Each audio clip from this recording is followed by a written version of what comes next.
that possible? Does fear stop you from witnessing? Sometimes it can.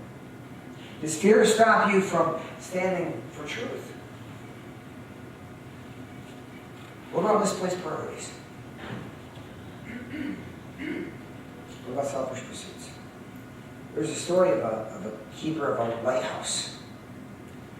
And obviously he was on a coastline. And what they would do is they would supply him with oil every month to take care of the lighthouse. But they would only come once a month. And one night, because he wasn't far from shore, he would get frequent guests. One night a lady came, and she needed oil to keep her family warm, so he gave her some. Another time, a father came so he could have light, so he brought some oil. Another time, someone came to put oil on their wheel so it would move better.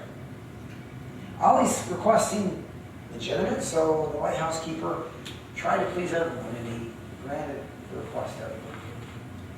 Toward the end of the month, he saw the supply was going to be low, and he was worried. Well, it was gone. Then what happened? The light went out. And when the light in the lighthouse went out, ship started crashing. And the people who the authorities who investigated came to him, and he was very repentant for what he had done. But they told him, you were given the oil for one purpose, to keep the light burning. What happened to the lighthouse keeper? He had misplaced priorities and misused his resources. And the results were devastating to those who were planning and who were depending on the light. Do we fear men at the least opposition?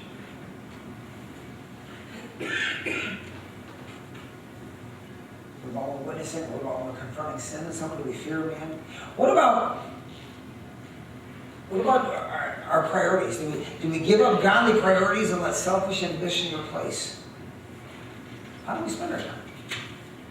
Do we spend our time pleasing and honoring God?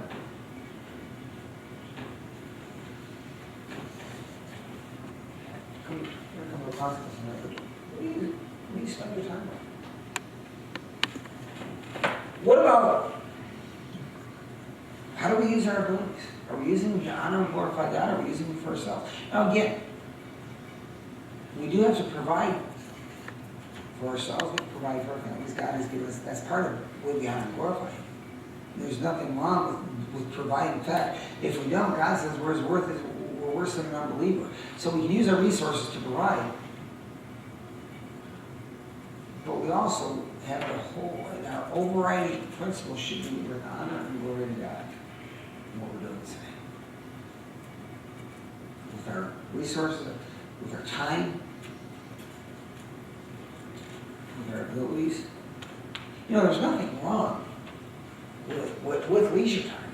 There's nothing wrong with doing that, but you can use even that leisure time to honor and glorify God.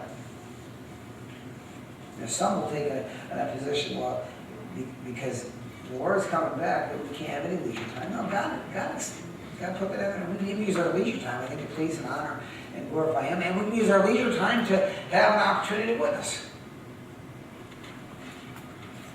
There are many people that, some of the best witness opportunities I've had in these two towns were at my kids' games. You get to know them that way.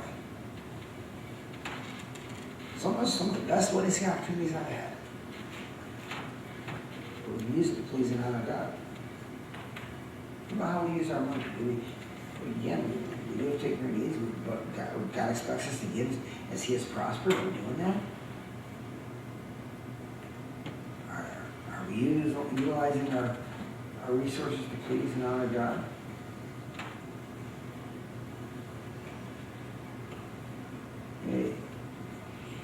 And we often think of the excesses of the rich, and they are there.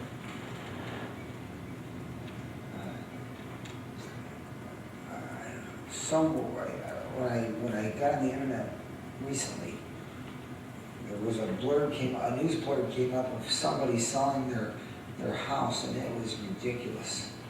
It was on like 55 acres, and the house was like 19,000 square foot. No, sorry. Yeah, it was something like 19,000 square foot. I forgot, 55 rooms of some sort. I mean, it was lavish beyond belief. And that's where their priorities were. Now they're trying to sell it. And that's where the priorities were. Not begrudging that, that's fine. They can do what they want. But, wow. And then it's not going to last, and it's not going to be here. You can't take it with you. But you know, it's easy to pick on those who have. Oftentimes, we can misuse resources.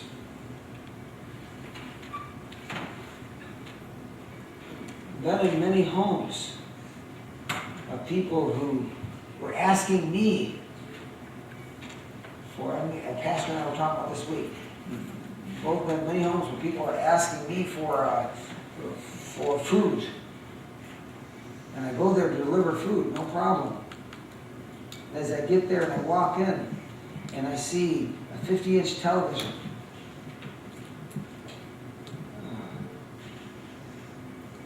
And I'm not saying you can't have a television, but those things are expensive. You could have bought a lot of food with the money you spent on that.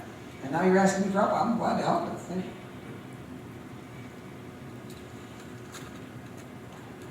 We see a lot of misplaced priorities. And then, how do we use our friendships? The opportunity for redemptive relationships. Many lost people, you have an opportunity to befriend, to share the gospel with. The Jews let the temple remain desolate for 16 years. What talking about a wasteland? Now, but the question we have to ask ourselves is our spiritual life a barren wasteland?